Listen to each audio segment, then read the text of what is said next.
اب ہم گدے کے بارے میں بیان کریں گے کہ گدھا حرام ہے یا حلال۔ ہمارے نزدیک قرآن نے حرام قرار نہیں دیا۔ اب ہم تمہارے وہی حوالے پیش کریں گے جو تمہارے مولویوں نے بیان کیے ہیں۔ جلد 3 صفحہ نمبر 11 ہے، مولانا محمد شفیع مفتی اعظم پاکستان کی۔ وہ کہتے ہیں، صفحہ نمبر 11 پر لکھتے ہیں، ان بہائم کے جو کہ دوسرے دلائل شریعہ حدیث وغیرہ سے مخصوص اور مستثنیٰ ہیں، جیسے گدھا، خچر وغیرہ سے مخصوص اور مستثنیٰ ہیں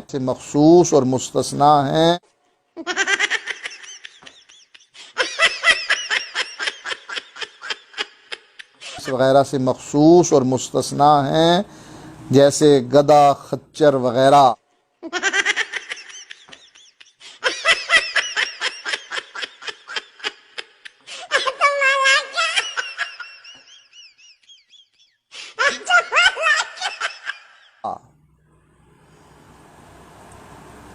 کہتے ہیں انعام میں وہ درندے اور شکاری جانور نہیں، انعام سے استثناء کیا ہے درندے اور شکاری جانور کا، انعام سے استثناء کیا ہے، انعام سے استثناء کیا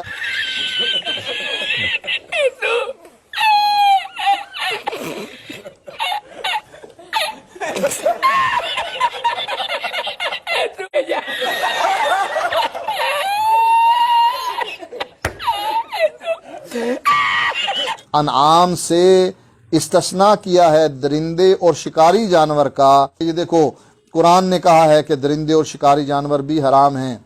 کہتے ہیں کہ اس بات میں کہ درندے اور شکاری جانور نہیں، بجز ان بہائم کے جو کہ دوسرے دلائل شریعت وغیرہ سے مخصوص اور مستثنیٰ ہو چکے ہیں، مخصوص اور مستثنیٰ ہو چکے ہیں، مخصوص اور مستثنیٰ ہو چکے ہیں۔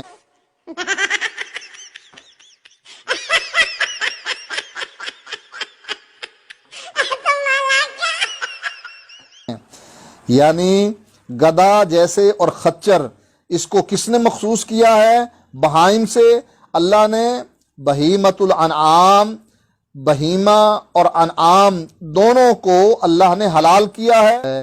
اب ثابت ہوا کہ قرآن کچھ کہہ رہا ہے اور حدیث کچھ کہہ رہی، تو بہیمۃ الانعام کا ترجمہ اور تشریح ہم یہ کریں گے کہ اللہ نے بہیمۃ الانعام کو حلال قرار دیا ہے، جو چوپائے ہیں، اور گدھا بھی چوپائے میں شامل ہے۔ اللہ نے وحشی گدھے کو، اللہ کے نبی نے وحشی گدھے کو حلال قرار دیا ہے اور گھریلو گدھے کو حرام قرار دیا ہے۔ اب یہ حدیث قرآن سے ٹکراتی ہے، اور بعض حضرات نے فرمایا چوپایا جانداروں کے لیے یہ لفظ استعمال ہوتا ہے، یعنی جس کی 4 ٹانگیں ہوں۔ تو 4 ٹانگیں تو گدھے کی بھی ہیں، وہ گدھا تمہارے لیے حلال ہے قرآن کی روح سے، کیونکہ اللہ نے فرمایا احلت لکم بہیمۃ الانعام۔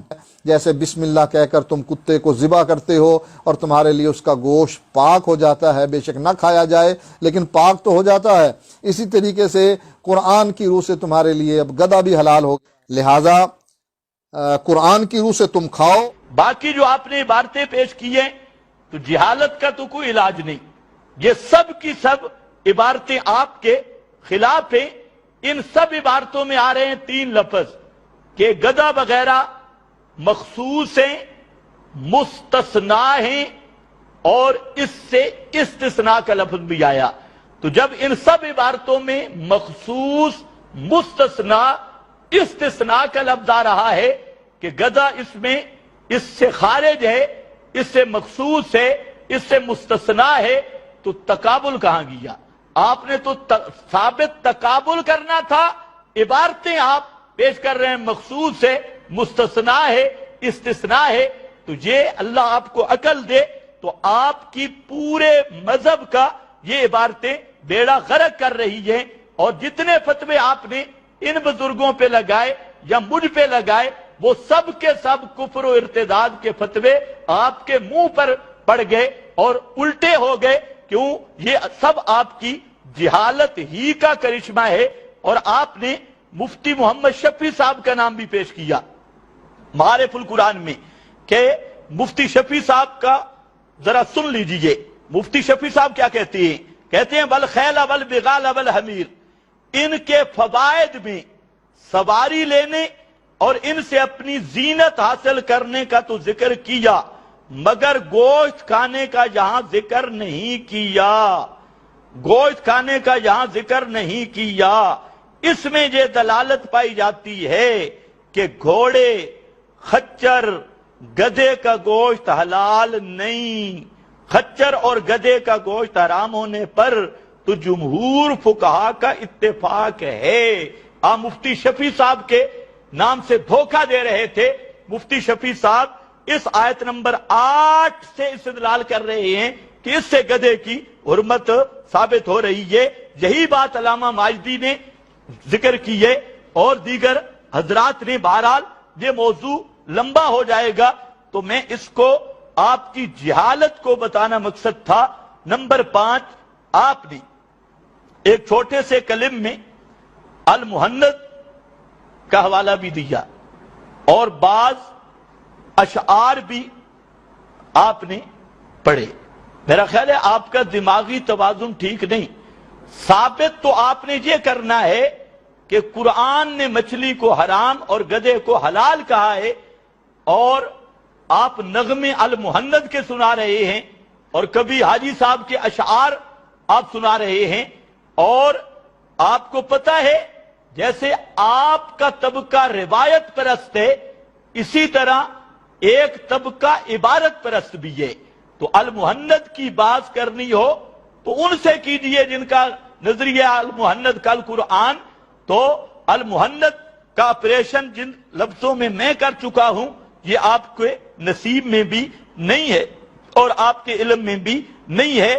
باقی آپ مہند کی طرف جائیں، اشعار کی طرف جائیں، نیل گائے کی طرف جائیں، شتر مرغ کی طرف جائیں، بھینس کی طرف کبھی بھاگیں تو یہ صرف آپ کی بکلاہٹ اور حواس باختہ ہونے کی دلیل ہے. سن لے میرا عقیدہ، عقیدہ ثابت ہوتا ہے نص قطعی الثبوت اور قطعی الدلالت سے. کسی کے شعر سے عقیدہ ثابت نہیں ہوتا اور کسی بزرگ کی عبارت سے عقیدہ ثابت نہیں ہوتا.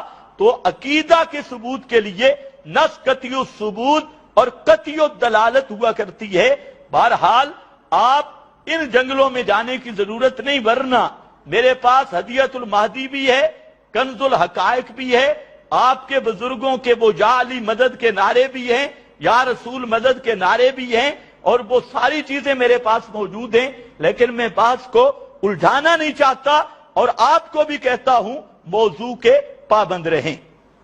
آپ نے تیری جان چھوٹ نہیں سکتی، یہ گدھے والا مسئلہ حل ہو چکا ہے. اگر تیرے دماغ سے گدھا نہیں نکلا تو پھر ہمت کر، ذرا میرے سامنے بیٹھ اور 10 منٹ میں آپ کا گدھا اندر سے نہ نکال دوں تو پھر کہنا، جرات کر.